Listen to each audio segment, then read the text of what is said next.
Good evening, and thanks for listening to this special forum featuring the three candidates running for Iowa's 3rd Congressional District seat. Tonight, Democrat Cindy Axne, Republican David Young, and Libertarian Brian Jack Holder answer questions about issues affecting Southwest Iowa. Now to our moderator, here's Mike Peterson. John Hanson, and good evening. On November 3rd, voters will go to the polls to decide who will serve in the U.S. House of Representatives in Iowa's 3rd Congressional District, a massive 16-county district covering most of southwest Iowa, including the large metropolitan areas of Des Moines and Council Bluffs, and some of the state's smaller towns, such as College Springs, Thurman, Silver City, Prescott, and Coburg, just to name a few. Well, tonight, KMA hosts a one-hour forum featuring the three candidates running for a 2-year term in the House. Congresswoman Cindy Axne, the Democratic incumbent elected 2 years ago. David Young, the Republican challenger who served the 3rd District from 2015 to 2019. And Brian Jack Holder, the Libertarian candidate for the 2nd election in a row. Now, here's the rules for tonight's forum. Each candidate is allowed a 2-minute opening statement. Then they'll be asked a series of questions on a wide range of topics. Each candidate will have 1 minute to respond. If one of the candidates mentions another in answering the question, the other candidate will be allowed a 30-second rebuttal. However, I ask each of the candidates to try to follow the format as close as possible tonight in order to avoid any sort of a free-for-all and to get as many questions in as we can within the 1-hour forum. Now, each candidate will be allowed a 2-minute final statement near the end of the forum. So now that we got that all the way, let's get started. Now, we drew numbers for tonight's speaking order, very safely, I might add. Brian Jack Horner drew number 1. So, Brian, you get to go first. Go ahead. All right. Thank you, Mike. I want to thank KMA for hosting this debate tonight, and I want to thank my friends David and Cindy for being here to participate and allowing me to participate with them. So, my name's Brian Jack Holder. I'm the Libertarian candidate for Iowa's 3rd Congressional District. I'm from Council Bluffs. I've lived there my whole life. Most people know my biography, so I will skip past that. But I work as a photographer and a citizen journalist.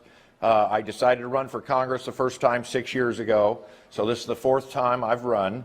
But I discovered 6 years ago that one of the problems with our Congress and our House of Representatives is that we're underrepresented. It's been nearly 100 years since the U.S. government added more seats to the U.S. House of Representatives. Now, as the founder said, that taxation without representation is tyranny. Now, I wouldn't go so far to say that we live under the tyranny that the founders did, but I think that a smaller constituency would make for better representative government. So I call my idea the Iowa Compromise. The population of the country has tripled since they stopped adding seats. My idea is very simple. Just divide the congressional districts into 3 smaller ones. So here in Iowa's 3rd District, there are 760,000 constituents. I would propose dividing it into 3 smaller ones of 250,000 constituents to divide the congressional staffers, to divide the staff budget, and of course to divide the salary. I want to see a country where the average citizen doesn't need to be a millionaire to be competitive in a race for the U.S. House. So thank you for this opportunity to speak with you. And once again, my name is Brian Jack Holder. All right, Brian, thank you very much. Cindy Axne drew the number 2, and so, Congresswoman, you get to go next. Go ahead. Thank you, Mike. Thank you, KMA. Good to see you, David and Brian, and thank you, everybody, for tuning in tonight. I'm so grateful to have had the trust of the 3rd District over this last term to make sure that I was addressing the issues that our state is facing. For those of you who aren't as familiar with me, I'm a 5th-generation Iowan, a mom of 2 teenage boys, and a small business owner along with my husband. I decided to step up and run for office because I thought the decisions that were being made in Washington were hurting my family, and I knew that if they were hurting mine, then they were certainly hurting hardworking families across Iowa. Things like making sure that we had affordable quality health care in everybody's backyard, the ability to buy prescription drugs without bankrupting you, or the inability to put food on your table because you had to buy a prescription, certainly putting more money in people's pockets through better paying jobs, and of course making sure that we address the issues that we're seeing in our society like mental health, making sure that our education system has what it needs, shoring up our public school system so our kids have every opportunity, making sure that we've got things like post-secondary education available for everybody, whether it's trade schools and apprenticeship programs, 2-year or 4-year colleges. Also making sure to work with our farmers on the issues that we're seeing today, whether it's fighting back against climate change so that they can have better yields or opening up new markets that are desperately needed right now. I've been there to work for Iowans through the flood, through the derecho, and through all of the issues that have happened over the last year and a half, starting in a government shutdown and of course now ending in a pandemic. I'm so grateful for the support that's been given to me to make sure that every Iowan had a voice, especially those here in the 3rd District, who I love so much, and I'm looking forward to getting back out to Washington. Folks, we've got about 600 bills that we passed through the House that the Senate needs to pass to improve your lives, and I hope to get the chance to make sure that those get made into law. Thank you. All right, thank you very much, Congresswoman. David Young drew spot number 3, so we get to hear from him next. Congressman? Great. Thank you, Mike, and thank you, Cindy and Brian, for being here, and thank you, KMA listeners. I'm David Young, born and raised in Van Meter, a 7th-generation Iowan. Went to high school in this district, college in this district. My first jobs were in this district, and it was an honor to serve Iowa's 3rd Congressional District for 4 years, where I listened and I led on things such as making sure that we got a farm bill through, that made sure that farmers had the freedom to farm, and that there was a safety net there just in case the worst farmers and those who needed food. Providing tax relief for Iowans, for our farmers, for our small businesses, for our individual workers and families. Doubling the child tax credit. Delivering and making sure that this Veterans Outpatient Clinic here in Shenandoah finally got that shovel into the ground and began to get built. Choice for health care for our veterans. And I'm still listening, and I'm ready to lead again. And when it comes to making decisions in Washington, D.C., going to every county, every month, never missing a vote, being engaged with Iowans in the rural areas, in the urban areas, and making sure that I knew where they were coming from and what they were suffering under at times and what their great solutions were. Then going to Washington, advocating for them, and when it comes to voting on issues, making sure that you've got the right judgment based on your experience with the people that you represent, the facts, whether it's constitutional or not, and whether it's just good for Iowans and gives them the freedom that they need. So it's an honor to be with you all here today. I look forward to a fruitful discussion, and so here we go. All right, thank you very much, Congressman. And now let's get to our questions this evening. We have grouped our questions into some general categories. The first category has to do with some general questions.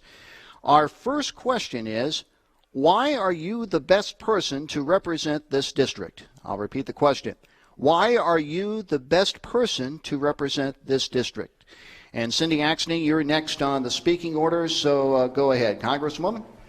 Well, I've had the last year and a half to bring opportunity back here to Washington. I think 2 of the things that make me stand out, I'm a small business owner and a mom. I certainly know the struggles that our families are facing in this district, and it's been one of the things that's allowed me to make sure that I'm listening to Iowans. I visited every county every month. I was named the most accessible freshman member of Congress because I held 57 town halls in my first year and kept going. Then COVID hit, but of course we went virtual as a result of that. I was named the most bipartisan member of Iowa's congressional delegation because I believe that you get solutions by working together.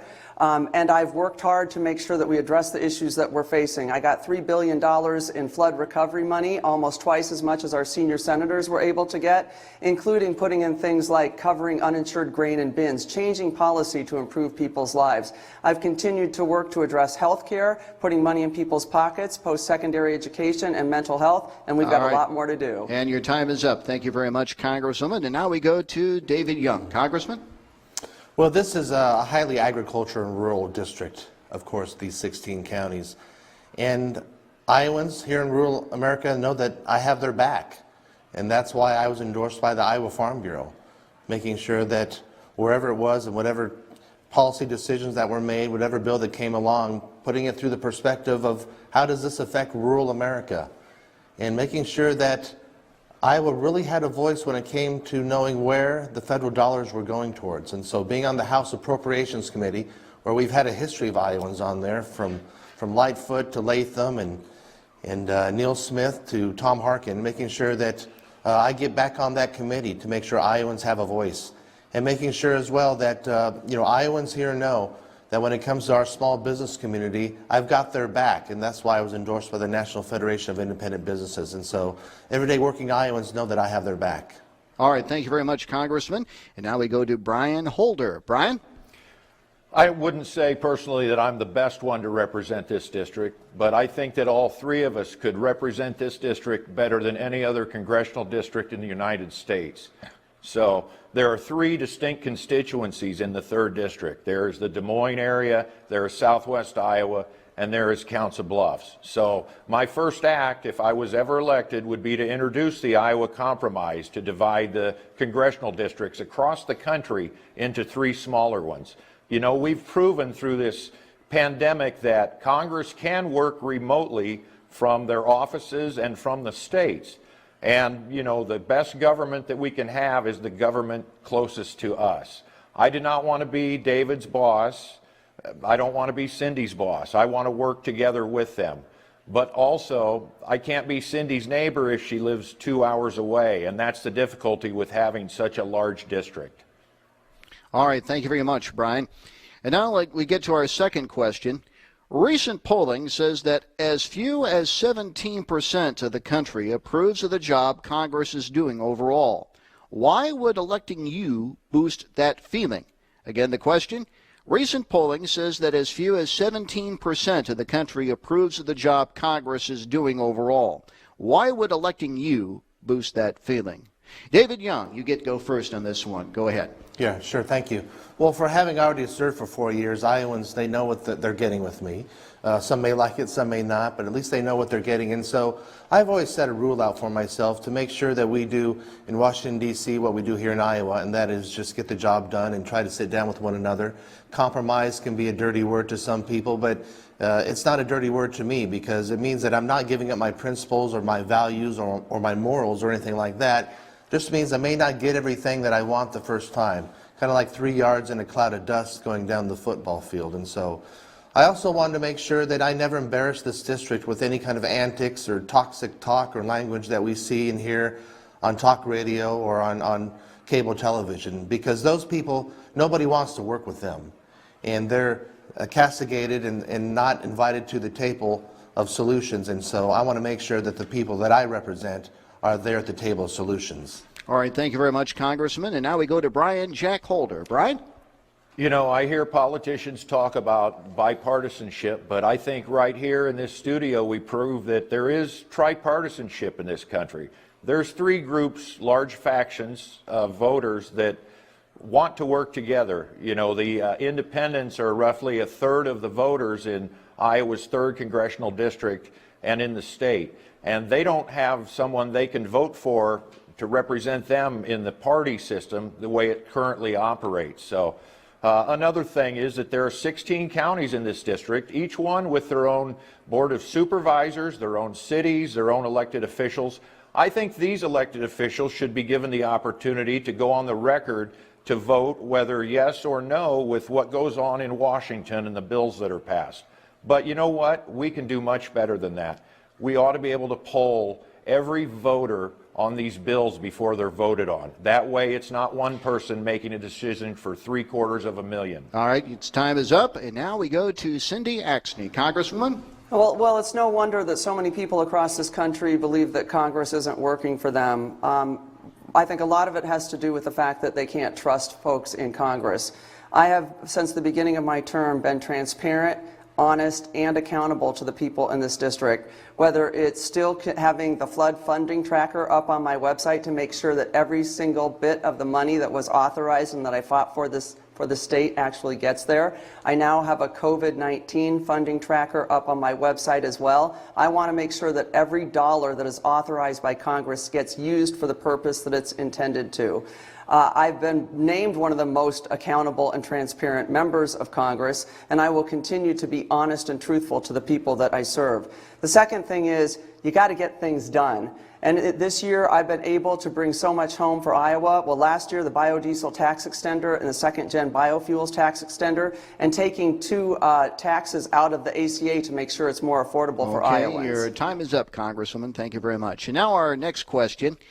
Environmental advocates say now is the time to take action to slow the effects of climate change, while opponents say more regulations will harm Iowa agriculture. How do you balance protecting the environment and keeping farming profitable? I'll repeat this question. Environmental advocates say now is the time to take action to slow the effects of climate change, while opponents say more regulations will harm Iowa agriculture. How do you balance protecting the environment and keeping farming profitable? Brian Jack Holder, you're first on this one. Go ahead.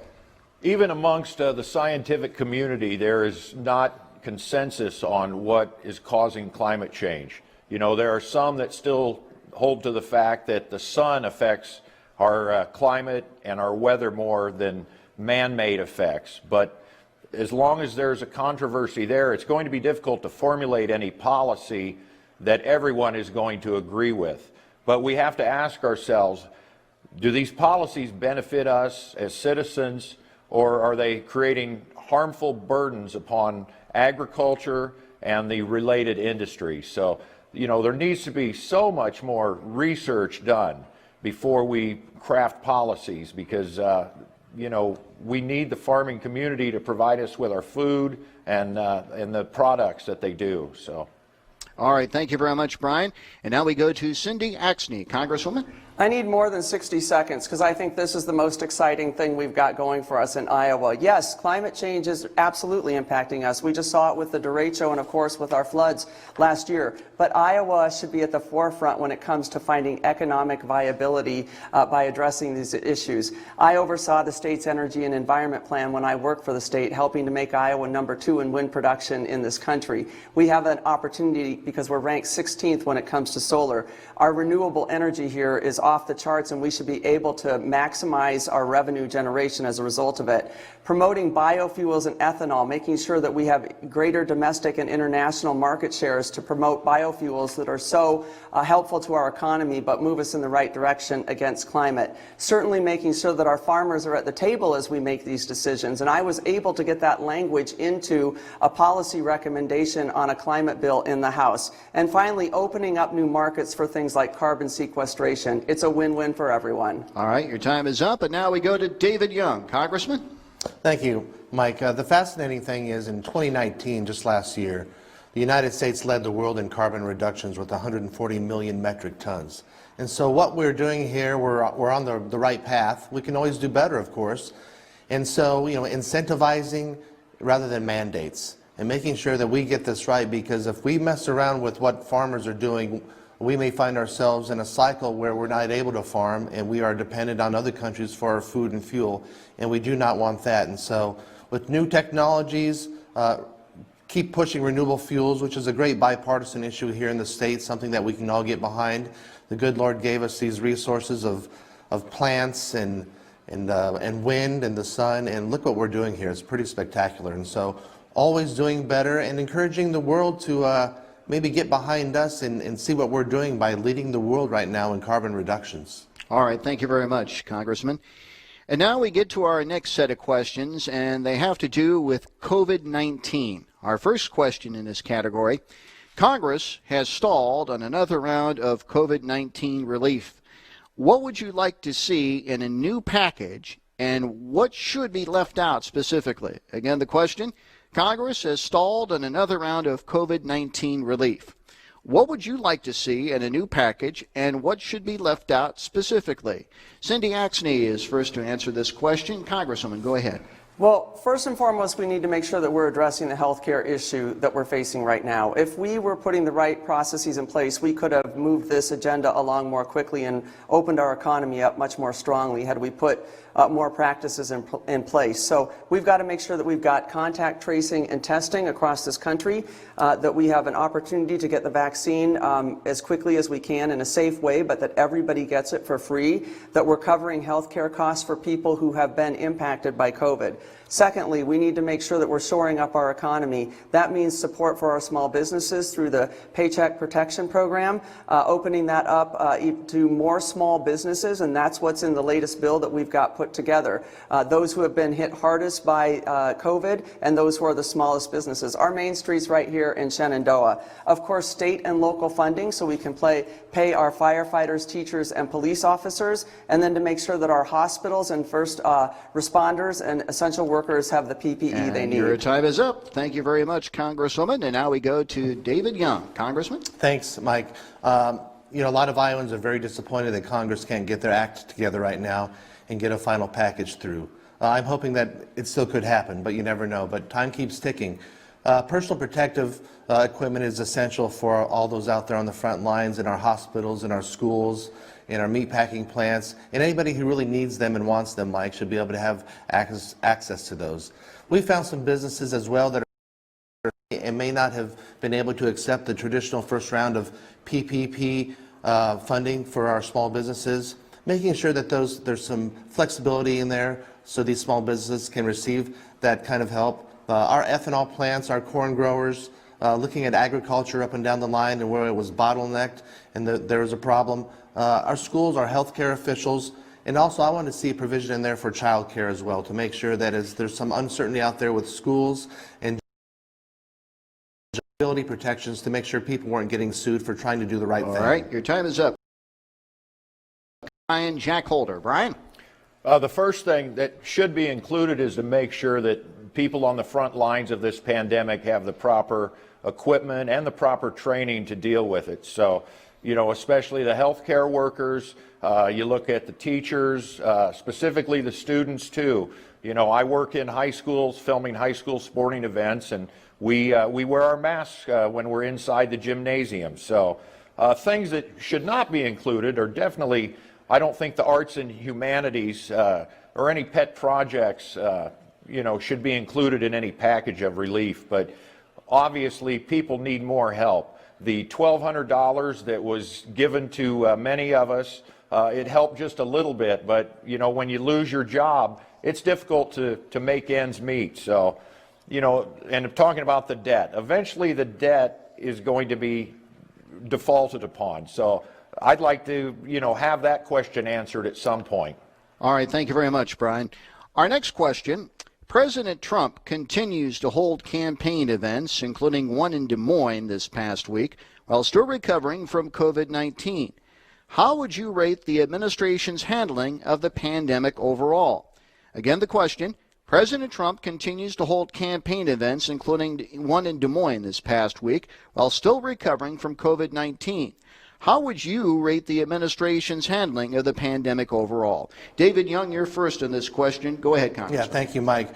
Well, you really don't know who to compare it to and what to compare it to because we've never had something like this happen before and have the government do what they've done to try to make sure that we are rebuilding the economy at the same time as protecting ourselves. And so here's how I see this, and here's how a lot of Iowans tell me they see it as well. They want to know what COVID-19 is, what this virus is. They want to make sure then that they know how to take precautions against it. And then they want to make sure that if they get it, do they have health care and able to take care of it and their loved ones? And are we chasing those therapies and those vaccines out there to make sure that this doesn't happen again? And then they want to manage their risk. We have to make sure that we keep our economy open and going. My opponent, unfortunately, wanted to do a shelter in place, contacted our governor and said, effectively that we needed to shut down Iowa. But we have to keep working. And we have to be cognizant, though, that this is a real issue, this virus, and we have to work together to combat it. All right. Next we go to Brian Jack Holder. Brian? Like my fellow candidates have said, this has been an unprecedented event in American history and in world history. I would give the Trump administration a B B- on this issue. You know, but if you look at the way the government has reacted to this and the way that some people say overreacted, I think this was designed in a lab, that it's a bioweapon, and it was intentionally designed to harm this country and our economy. So, you know, President Trump has talked about getting the vaccine up, but people should not be taking a vaccine that has not been proven safe and effective.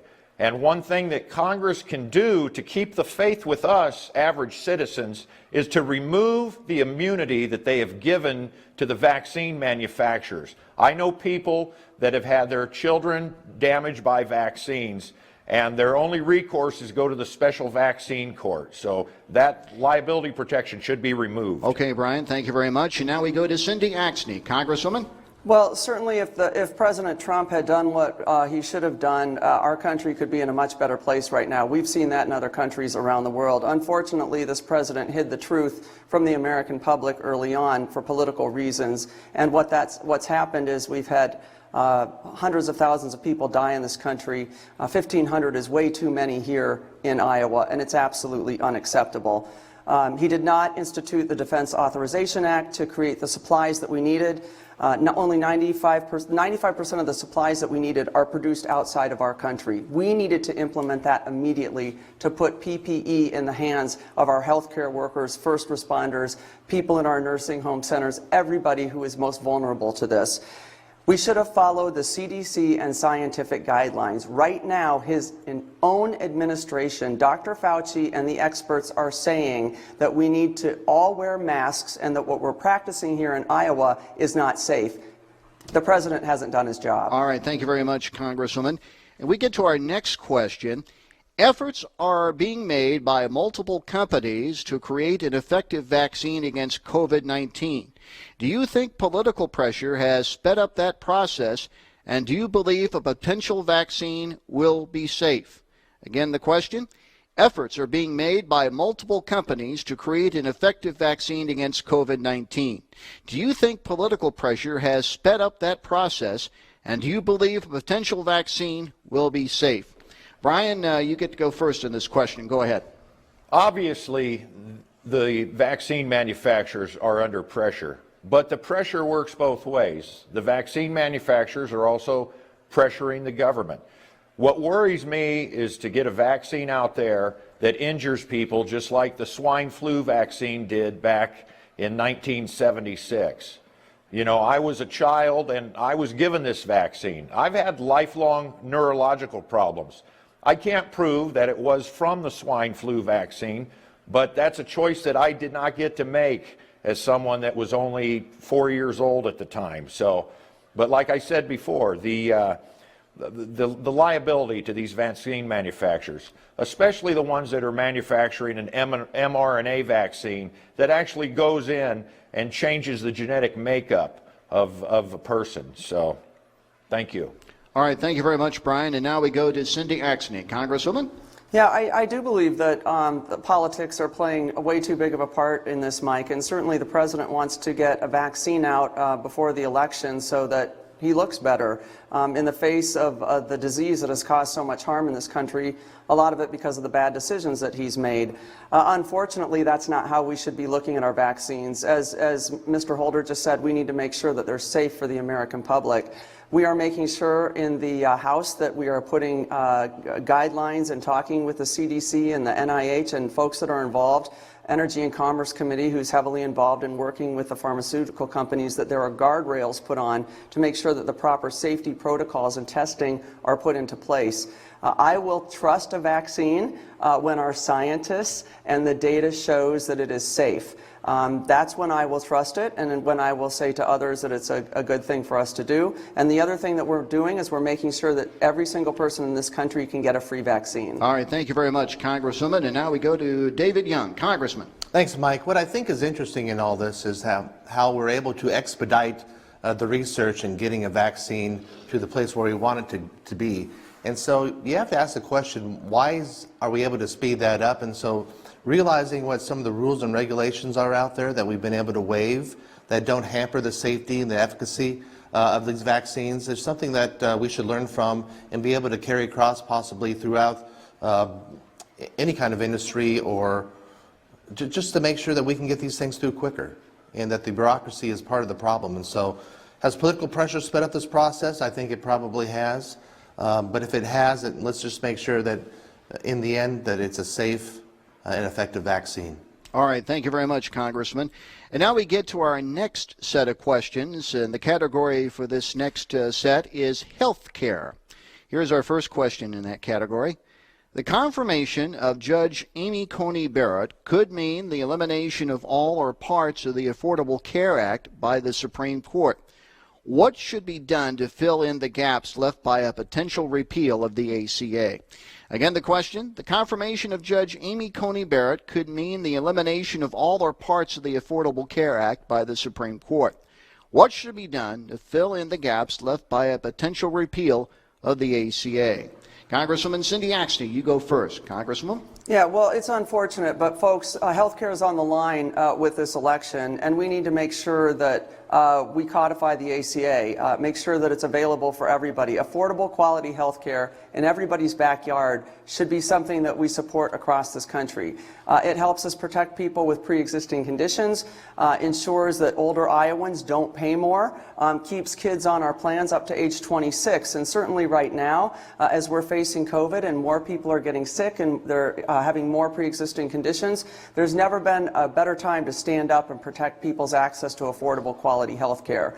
One of the things that we tried to get through the House and that the Senate didn't go for during this process was to make sure that we could extend the open enrollment period for the ACA as people came off their plans. This is the time to make sure everybody has quality, affordable health care. I've also worked to lower the cost of prescription drugs to make sure that we put money in people's pockets, and I did get rid of 2 taxes that were in the ACA that took money out of their pockets. Your time is up, Congresswoman, and now we go to David Young. Congressman? Thanks, Mike. I'm not sure what the courts are going to do. I imagine they will not find Obamacare, the Affordable Care Act, unconstitutional. If there are any parts of it that there is, those will be severed, and just those parts of it would be taken out. But we need to be looking and working together in Congress on this. First and foremost, something that everybody agrees with on both sides of the aisle, making sure that people with pre-existing conditions are taken care of and not discriminated against. Also, I think price transparency, whether it's prescription drugs or just the services you get from your hospital or your doctors, that we know the prices before we go in to get those services, just like we do everywhere else when we're shopping for anything else. Portability, the possibility of being able to take your health care with you and not being so tied to your employer's plans, although I don't want to get rid of employer plans. I think they're fine. Association health plans, some creative things, shopping across state lines, and certainly for those who are on the ACA, the Affordable Care Act, I want to see those subsidies not go to the insurance company. I want to see those go straight to the people on the Affordable Care Act. All right, your time is up. David, thank you very much. First of all, we need to make the distinction between health care coverage and actual health care. So you pay for the health care coverage, most of us, through the insurance. But, you know, I have pre-existing conditions myself. If we're going to guarantee that there is coverage for these pre-existing conditions, then let's not lie to ourselves and call it insurance anymore, because for insurance to exist, there has to be a risk of loss. So, you know, trying to sell homeowners insurance to someone's house who is already burned down, obviously that's going to cost a ton of money to rebuild their home. Similarly, with those that have had pre-existing conditions like myself, I've had 3 back surgeries and I need a 4th one, but I don't have health insurance right now because I can't afford it and I'm not willing to seek public assistance. But, you know, those that have pre-existing conditions, as the way Congress interprets it, should be covered. All right, your time is up. Thank you very much, Brian. And now we get to our next question. What is the federal government's role in providing health care to its citizens? Do you support a public option or other government-supported health insurance options for citizens? I'll repeat the question. What is the federal government's role in providing health care to its citizens? Do you support a public option or other government-supported health insurance options for citizens? David Young, you go first in this one. Congressman? Well, what's great about this country is you are able to pursue basically whatever you want to pursue. You may not always get there, but if worse comes to worse, there's you're taken care of. There's a safety net here in America. We need to make sure that the most vulnerable do not slip through the cracks. And so I support Medicaid, I support Medicare, Social Security, disability, Social Security period. And being able to create some kind of a playing field where people can have access to affordable quality health insurance. I do not support a public option. The so-called public option would close rural hospitals. The Hospital Association and our rural hospitals do not support this. It would raise taxes. It would essentially dump everybody over a certain age into Medicare, and Medicare is for our seniors. And so if everybody is getting dumped into Medicare over a certain age, they're lost in there, and their care is rationed, their Medicare benefits would be decreased, and taxes would go up. And also employers would start dumping their employees into that system. All right, your time is up. Thank you, Congressman. And now we go to Brian Jack Holder. Brian? For those of us that would like to seek a return to free markets, I asked two questions: whether the health care insurance is affordable and whether the services provided by that are quality. You know, there needs to be a cost-benefit analysis done, and the government continues to do this, but, you know, the country's $26 trillion in debt, and to guarantee health care coverage and health care services to every American is going to increase that cost. But there are probably programs that can be cut back in other areas of the federal budget. You know, there are bases in dozens of countries around the world with wars that we are pursuing that I don't feel are necessary. I think it's time to re-examine our foreign policy and dedicate those monies to domestic purposes. All right, your time is up. Thank you, Brian. And now we go to Cindy Axne, Congresswoman. Well, I believe that every single person in this country should have affordable quality health care and lower costs for prescription drugs, which is why I do support a public option. And data shows that a public option will force competition and create opportunity for people. What that would do from a financial perspective is lower all of our costs and save this country billions of dollars. It's estimated to save us between $7 and $25 billion per year. There's been one study showing that we save $1 trillion over a decade. We also need to make sure that we can negotiate the cost of prescription drugs, as we did within our big prescription drug bill, H.R. 3. There's no reason that Americans should be paying more than people from other countries for the drugs that your taxpayer dollars go to research, develop, and produce here in this country. So we need to put these pieces in place to allow everybody to have access to quality health care in their own backyard that's not tied to their jobs, but gives them options for the public option or a private option that they want. All right, thank you very much, Congresswoman. Here's our next question. Do you feel the current model for Social Security benefits is sustainable? Do you support privatizing Social Security or another remedy? Again, the question, do you feel the current model for Social Security benefits is sustainable? Do you support privatizing Social Security or another remedy? Brian Jack Holder, you're first up on this one. Go ahead, Brian. You know, the Social Security is a contract that the government has made with the people to take care of them in their old age or if they suffer a disability. The sustainability issue, I don't believe it's sustainable, but none of our government operations are sustainable in the long term without raising taxes or decreasing government benefits. So I think all of us, including those of us that are independents and third parties, need to have a seat at the table and a voice in this process because, you know, the three of us are not going to figure out these problems sitting here tonight. But these are problems that are not going to go away. So, and as the clock keeps ticking, decisions are going to have to be made sooner or later, whether to decrease benefits or increase taxes. All right, thank you very much, Brian. And now we go to Cindy Axne, Congresswoman. No, I do not support privatizing Social Security. Those are hard-earned benefits that people in this country worked for and deserve, and I want to make sure that folks with disabilities or our older Iowans live a life of dignity, and so we've got to make sure that we protect it. I believe that we could look at raising the wage cap so that wealthier people paid more into the system to help keep it solvent. We also need to make sure that we've got a tax bill that actually supports our country. Right now, the tax bill that we have puts the burden on hardworking middle-class families across Iowa's 3rd District so that the largest publicly traded corporations and the wealthiest among us can put more money away for themselves. That's absolutely unacceptable. Mr. Holder over here earlier said that we've got to look at our debt. This current tax bill has increased our deficit by $2 trillion. We need to look at holding the wealthiest among us accountable to making sure that we keep things like Social Security solvent. All right, thank you very much, Congresswoman. And now we go to David Young. Congressman. Thank you, Mike. Social Security is a contract, and it's a sacred agreement between the people and the people's government. And it is not an entitlement. It is ownership of funds that came out of a paycheck or went to the government, and that will come back to those Americans. And so we need to make sure that that's there.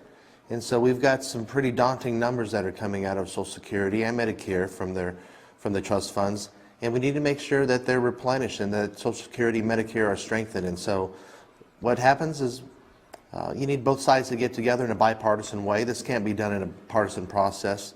It should not at all. And we need to make sure it's done in a transparent process where it's open committee hearings, great debate on the floor of the House and the Senate, and even take it out on the road and let people participate in that conversation.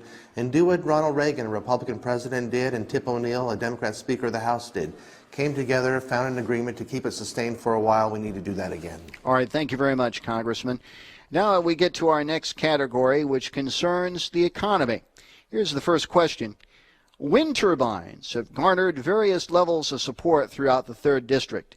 Adair County and other places along the Interstate 80 corridor are dotted with turbines, while other areas of the district have shown opposition. What should the federal government's role be in regulating and or supporting wind energy development in Iowa? Cindy Axne, you're first up on this one. Go ahead, Congresswoman. Well, I'm very proud to have been a part of the development of Iowa's wind energy production for our state. And right now, just shy of 40% of our energy is created through wind. We've got huge opportunity to expand on that and make sure that we develop battery storage so that we can store some of that energy, develop smart grids so we can expand and sell it out across our region. Let's make sure that we benefit economically as a result of this, not just supply energy for ourselves, but grow it for our future. So I think we should absolutely be continuing to support wind energy production here in Iowa. It's something that works well for our rural communities as well as our farmers who want to use their land that way. We certainly need to be working with local communities to make sure that there are no negative impacts.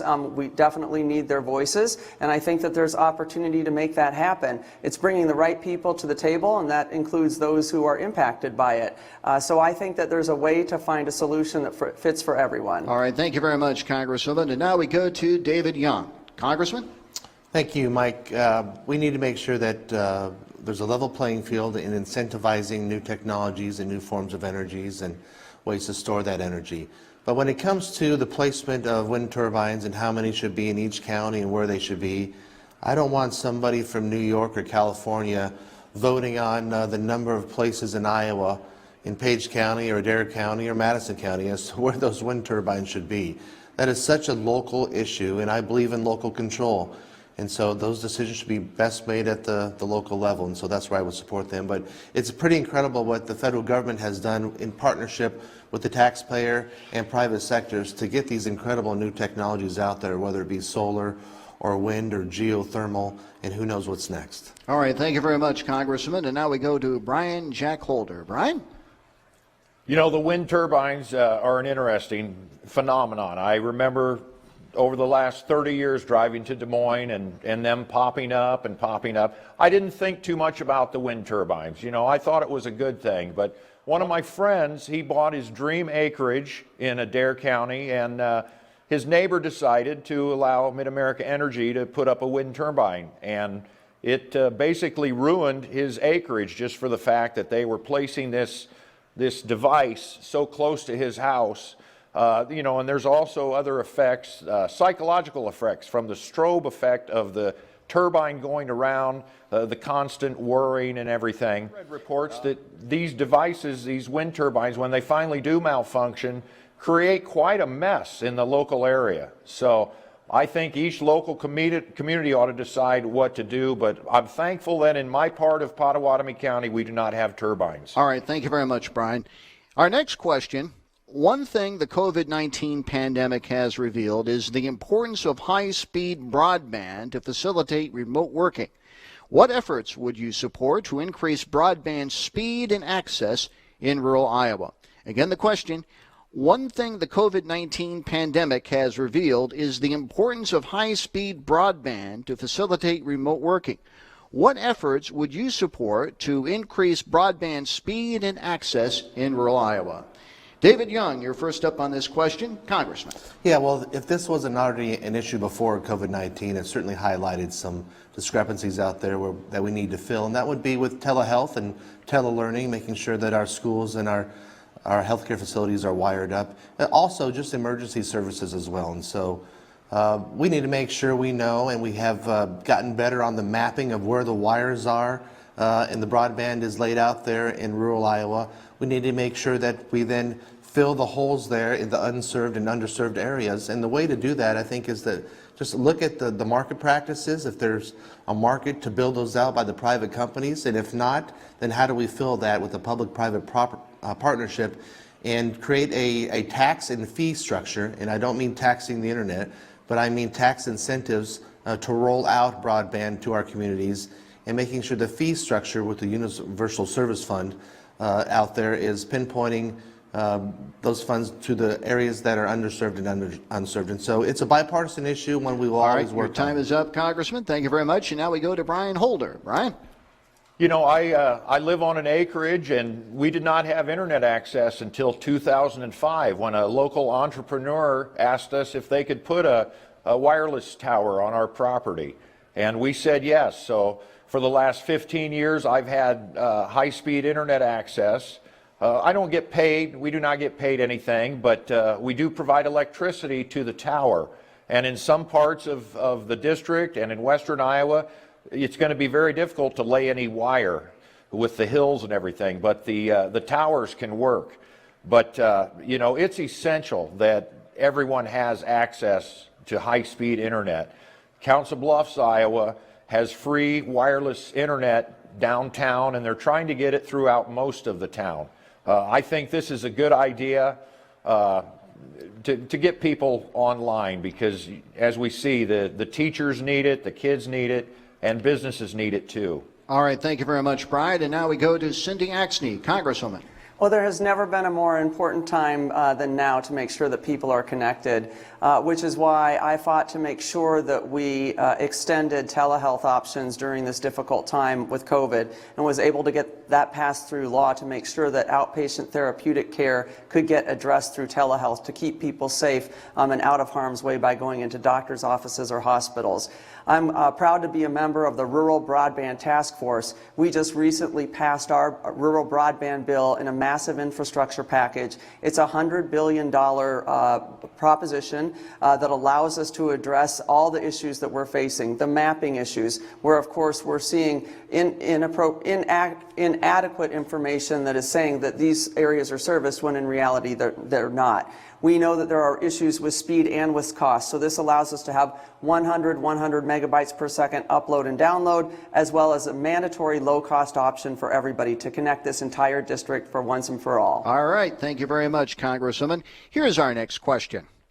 Since the 2010 census, estimates say 12 of the 16 counties in the 3rd District have lost population, while Iowa's metropolitan areas continue to grow. How would you stop this exodus of people leaving rural areas for urban areas? Again, the question. Since the 2010 census, estimates say 12 of the 16 counties in the 3rd District have lost population, while Iowa's metropolitan areas continue to grow. How would you stop this exodus of people leaving rural areas for urban areas? Our first shot goes to Brian Jack Holder on this one. Brian? You know, I don't think you can stop people from moving from one area to another. That's the beauty of the American dream. We all know the saying, go west, young man. You know, some of these communities, there's not enough jobs and not enough industry to support the number of people that used to live in them a generation or two or 3 generations ago. You know, my girlfriend used to work here in Shenandoah at Eaton's, and the manufacturing plant was closed because the workers were replaced by robotic equipment. So, you know, some of these communities may never return to their previous populations, but that doesn't mean that we can't still have a great quality of life in these small towns.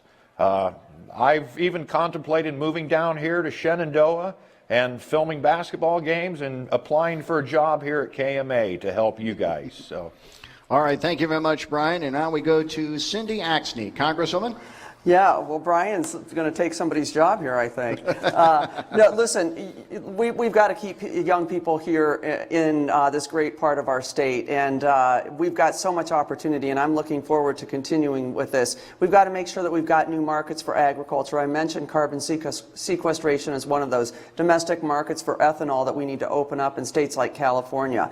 I was a co-sponsor to increase our Aggie bonds to make sure that younger farmers could engage in purchasing the farm. Right now, our average age of our farmers is 58 years old, so we've got to bring and allow more young people to be able to purchase land and have the farm. Broadband. Let's make sure that we bring broadband out to all parts of this district, because that's going to help us with Main Street. Access to grants. The first bill I worked on was the GREAT Act to allow towns like Shenandoah, Clarinda, etc., to have greater opportunity and transparency into getting community development block grants and other things like that. And I recently wrote the Rural Equal Aid Act for forgivable loans for rural businesses. Thank you very much, Congresswoman. And now we go to David Young. Congressman? Thanks, Mike. Well, I guess the good news is that those who are leaving rural Iowa, they're still staying in Iowa because they know that this is the greatest state out there in our union, but they're going to more metropolitan areas. And part of that is there's just more of an opportunity for the interest that those people may have. But we want to make sure that we know why they are leaving rural Iowa. And if it's a matter of health care, or if it's a matter of education, or if it's a matter of not having a job. And so we need to make sure that we address those things and we do it together. And we can do that at the federal level. There's some help that can be given, but mostly at the state level, that's where you're going to see those changes and those incentives. But, you know, I remember the last farm bill getting incentives in there for beginning farmers to stay here and to farm, making sure we have a skilled workforce with the correct grants and loans that we put out there, and making sure that all kids realize that they don't all have to go to 4-year college, but can still root for the Cyclones and the Hawkeyes and the Panthers. And so a strong infrastructure and trade and markets will make sure that Iowa's tide rises. All right, thank you very much, Congressman. We got time for one more question, and it has to do with the floods of 2019. The 3rd District was the epicenter of major flooding during 2019 that left billions of dollars of damage in its wake. What changes should be made in the management of the Missouri River to prevent further disaster? Congresswoman Cindy Axne, you're first up on this one. Go ahead and start. Well, Mike, I can say I'm really familiar with the issues that we faced during the floods, and I got right to work to make sure that we protected the people here in the 3rd District by getting $3 billion in revenue to make sure that we address just Midwest floods, by changing policy to cover uninsured grain in bins. I've also written the Levy Act with Senator Ernst to allow us to keep levies in towns like Hamburg, who had to take down a levy that was temporary, even though it would have saved their town. Those are the types of bureaucratic red tape that shouldn't be allowed. Why in God's name would we throw good money after bad by tearing down a levee that can save people's lives? I've spent the last year and a half working with the Corps of Engineers to look at their communications methods to make sure that they've got the appropriate congressional authority to address issues in a more timely fashion, to put in pieces like the Levy Act so that we build things properly. And I'm going to continue to work hard to make sure that we protect those towns and protect the integrity of our levees. All right, thank you very much, Congresswoman. And now we go to David Young. Congressman. Well, thank goodness this spring we didn't have those floods again, and that there are protections in place, and then that further up on the Missouri River they were paying attention to what was happening downriver. And so that signal got out there. This is, when it comes to natural disasters, this will always be a bipartisan issue to make sure both sides come together with communities to make sure that help is on the way and help gets there. I think we need to look at the tenure of district commanders that are out there. Sometimes the district commander will show up, get familiar with an area, a project, and just leave and never see a full project through. Species protection and recreation should be taken out of the Army Corps of Engineer manual. I mean, we need to concentrate and focus on people and property. And as well, you have to make sure that you're there to vote for the funding for the Army Corps of Engineer. I've never missed a vote in 4 years, and unfortunately my opponent did not show up for a vote in 2019 that provided crucial funding for the Army Corps of Engineer. All right, before we grind, Cindy Axney, you want a 30-second rebuttal on that? Yeah, well, you know, my opponent throughout this entire race has decided that his job is to scare people and tell them mistruths about my record. You know, when he asked me about any missed votes, you know what? Unfortunately, we had some bad weather and my plane didn't make it in on time. I've still missed very few votes, well under the average for a congressperson. So I find it very disingenuous about what my opponent is saying. You know, I'm working hard to make sure the people in this district get what they need, and I think they would have wished some of the votes that he took didn't happen, like taking away their health care coverage. All right, your time is up on that. We have to get Brian Jack Holder's minute response. Brian? All right. You know, my hometown of Council Bluffs is threatened. It's been threatened twice now in the last decade with the flooding. Unfortunately, the people that live north and south of Council Bluffs have been flooded out just for the fact that the levee system and the pumping stations are so powerful that they've kept the city of Council Bluffs from being flooded. So, but any policy, any federal policy or state policy needs to protect the people of Iowa that live in those low-lying areas that are prone to flooding.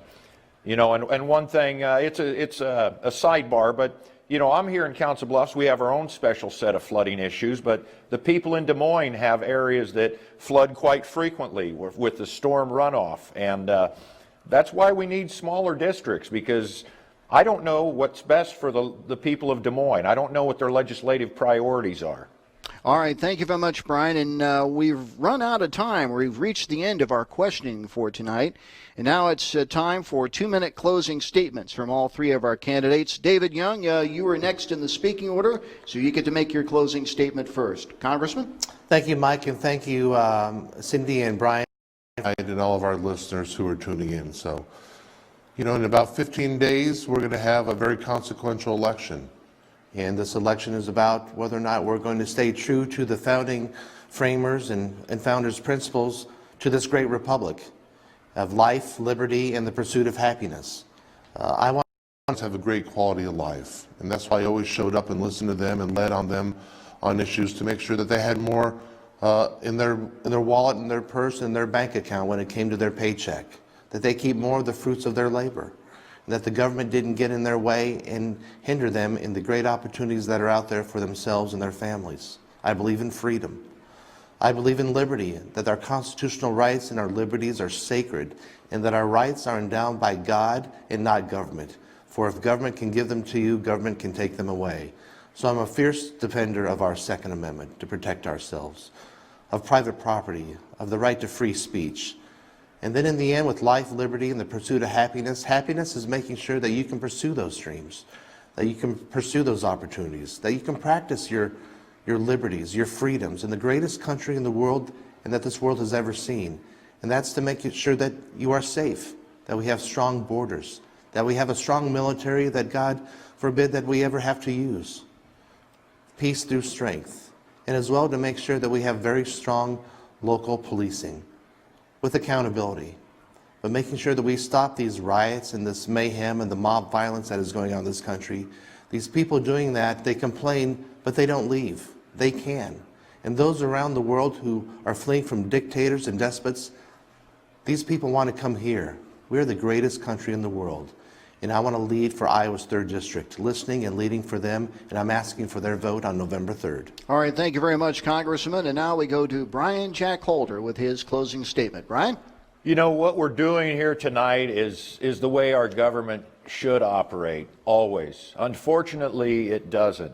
When people like myself run as independent and third-party candidates, some of our critics consider us a spoiler.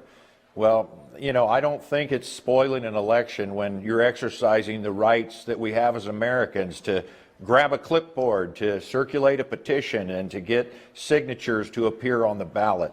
It's almost a miracle that I'm here tonight because, you know, a Republican objected to my petitions back in March, but the Secretary of State's office failed to give me my hearing within 5 days, and when I counter-objected regarding the violation of due process, he withdrew his objections, thankfully. So with smaller districts, we can have more competitive races, more people can run for office.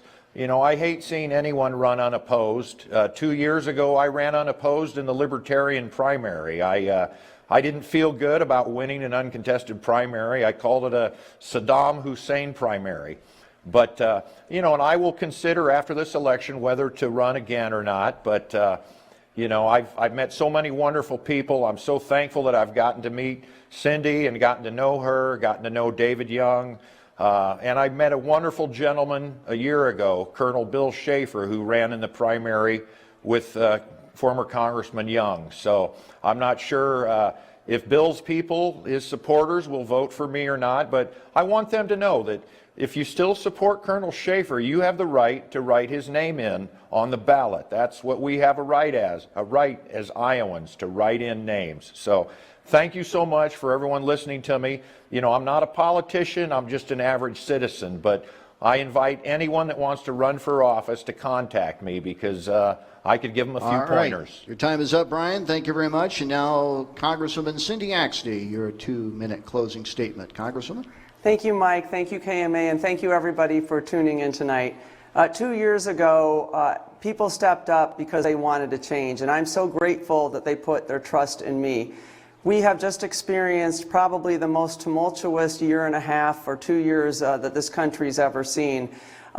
Certainly here in southwest Iowa with our floods, the derecho, of course, the trade wars, the renewable fuel standard waivers that are decimating our agriculture community, this year with the COVID and civil unrest. There's so much that this country needs to do to make sure that we're putting it back in the right direction, putting more money in your pockets, making sure that you have affordable quality health care, ensuring that your children and your grandchildren have a future that you are hoping that they will have, making sure that we protect your Social Security and your Medicare, and that no one ever attacks them because you deserve them and you need them. The only way that we get this done is if we do so in a bipartisan fashion. 75% of the votes that I've taken have been bipartisan. 85% of the bills that I've co-sponsored have been bipartisan, and half of the bills that I've written have been with a Republican co-lead. I firmly believe that the way you get things done in government is to find support with others and get the job done. I was named the most accessible freshman member of Congress because of the work that I've done to go out and listen to the people here in Iowa's great 3rd District by visiting every county every month in my first year, and of course holding 57 town halls to hear your concerns and bring your voice back with me to Washington. It takes a strong leader to make sure that Iowa gets what it needs. When there are 40 reps from California, 30 from New York, and on, I've got to be the voice of 10 representatives to make sure that your voice is heard.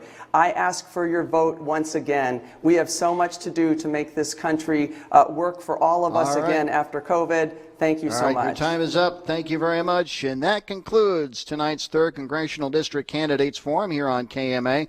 I would personally like to thank each of the candidates for participating in tonight's forum, as well as their respective campaigns. Things were a little different tonight because of the coronavirus, and thank you all for cooperating. You've been wonderful to work with over the years, and we really appreciate all of you. My thanks to Ryan Matheny, our producer and timekeeper, KMA engineer Mark Brockmeyer for his work, Austin McNorton, our cameraman, and Trevor Mader, a man of action, for his assistance. And we'd like to thank you for listening or watching on KMAland.com. As Jack Bennywood said, we're a little late, so good night, folks. Thank you for listening to tonight's forum featuring the 3 candidates running for Iowa's 3rd Congressional District seat. This has been a special presentation of KMA News. A reminder, you can find plenty of election coverage at KMAland.com.